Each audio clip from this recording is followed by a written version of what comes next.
Amelinha, a Bíblia é um conjunto de livros escritos por vários escritores em épocas diferentes.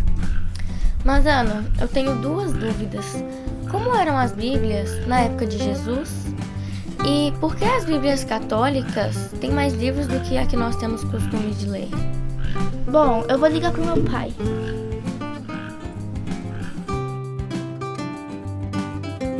Oi, pai. Oi, Ana Luísa, tudo bem? Sim, e você? Tudo jóia, graças a Deus. Eu tava estudando a Bíblia com a Melinha e ela me fez duas perguntas.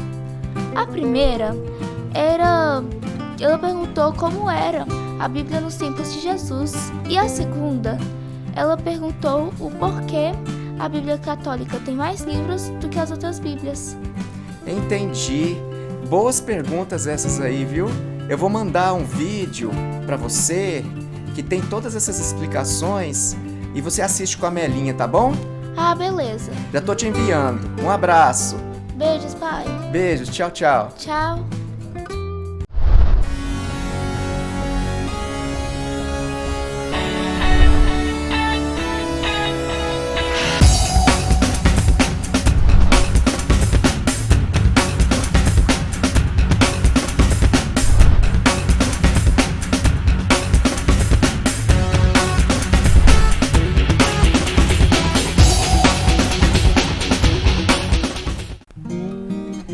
Olá, meu nome é Maurício, seja bem-vindo ao canal Estudando a Verdade, um canal dedicado ao estudo da Bíblia, a Palavra de Deus.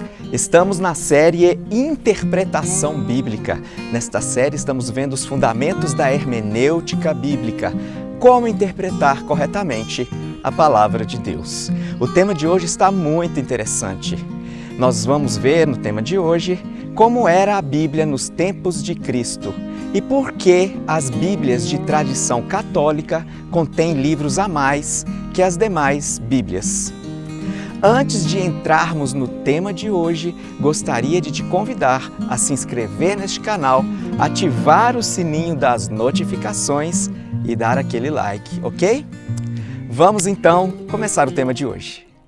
Série Interpretação Bíblica, a história do cânon do Antigo Testamento.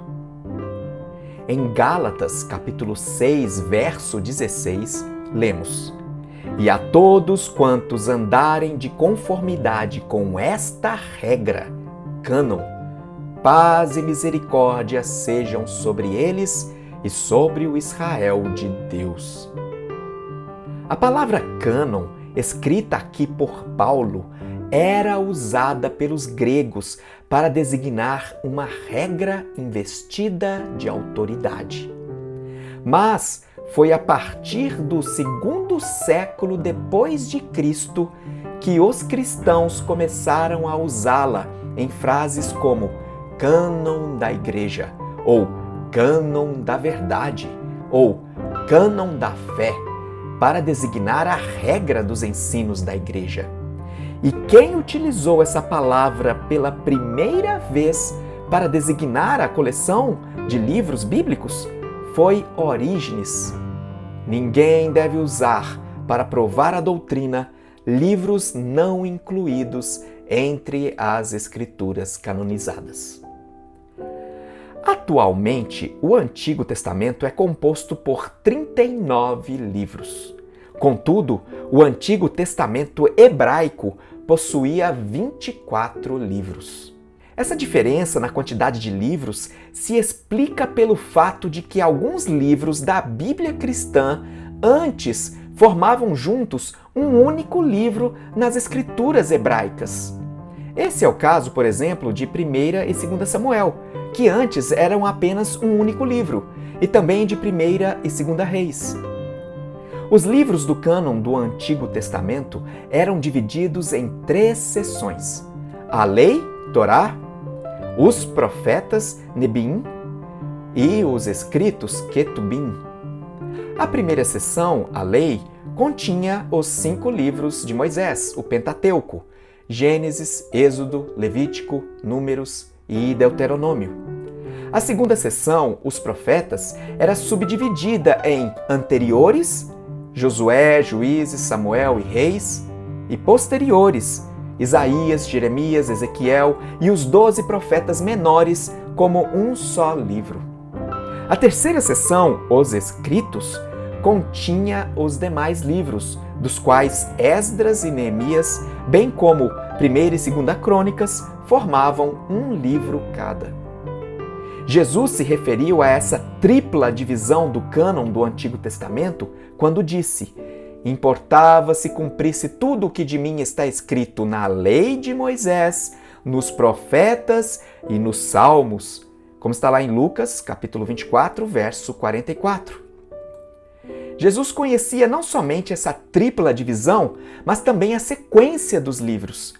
Quando disse aos fariseus que deles seria pedida contas do sangue dos profetas derramado desde a fundação do mundo, desde o sangue de Abel até ao de Zacarias, como está lá em Lucas capítulo 11, versos 50 e 51, Jesus fez referência ao primeiro mártir, Abel, mencionado no Gênesis, que é o primeiro livro da Bíblia hebraica, e a Zacarias, cujo martírio é mencionado em Crônicas, o último livro da Bíblia hebraica. Na história do cânon do Antigo Testamento, as referências que temos a livros bíblicos antes do exílio babilônico dizem respeito ao Pentateuco, ao livro da lei de Moisés, como está lá em Josué, capítulo 23, verso 6. A passagem de 2 Reis, capítulo 14, verso 6, que faz menção ao livro da lei de Moisés, prova que o Pentateuco era conhecido desde o tempo de Moisés até o período dos reis de Judá. Infelizmente, houve períodos na história de Israel nos quais as Escrituras foram praticamente esquecidas. Os livros escritos após o exílio babilônico fizeram referências a nomes ou citações de vários livros escritos anteriormente. O profeta Daniel, por exemplo, usou o livro de Jeremias durante o exílio. Em Crônicas, encontramos referências a livros que se perderam, cujo conteúdo hoje desconhecemos. As Crônicas de Samuel, o vidente, as Crônicas do profeta Natã e a história do profeta Ido, como está lá em 1 Crônicas, capítulo 29, verso 29, e 2 Crônicas, capítulo 9, verso 29 e capítulo 13, verso 22. A tradição judaica indica que Esdras e Neemias organizaram os livros sagrados do cânon. Conforme o livro apócrifo de 2 Macabeus, Neemias, fundando uma biblioteca, reuniu os livros referentes aos reis e aos profetas e os escritos de Davi. 2 Macabeus, capítulo 2, verso 13. O historiador Flávio Joséfo localiza a conclusão do cânon do Antigo Testamento no tempo de Esdras e Neemias, os quais trabalharam ambos sob a regência de Artaxerxes I. A história completa, desde Artaxerxes até nossa época, foi escrita, mas não foi considerada digna do mesmo crédito dos registros anteriores, porque não houve uma clara sucessão dos profetas. Portanto, de acordo com essas fontes históricas, o Antigo Testamento, como é hoje conhecido, deve ter sido concluído até o fim do quinto século antes de Cristo. Durante o quarto e terceiro séculos antes de Cristo, o Antigo Testamento foi traduzido para o grego. Essa tradução, chamada de Septuaginta, ganhou ampla circulação entre os judeus dispersos por toda a parte. Diz uma lenda judaica que durante o reinado de Ptolomeu II, no Egito, 72 sábios judeus traduziram o Pentateuco em 72 dias. Cada tradutor trabalhou de maneira independente e, por incrível que pareça, produziram 72 cópias de uma tradução na qual cada palavra concordava, indicando assim que suas traduções haviam sido realizadas sob inspiração divina. Obviamente que essa história foi forjada para promover a tradução grega entre os judeus e colocá-la no mesmo nível do texto hebraico. Embora seja uma lenda, nem tudo nessa história é falso.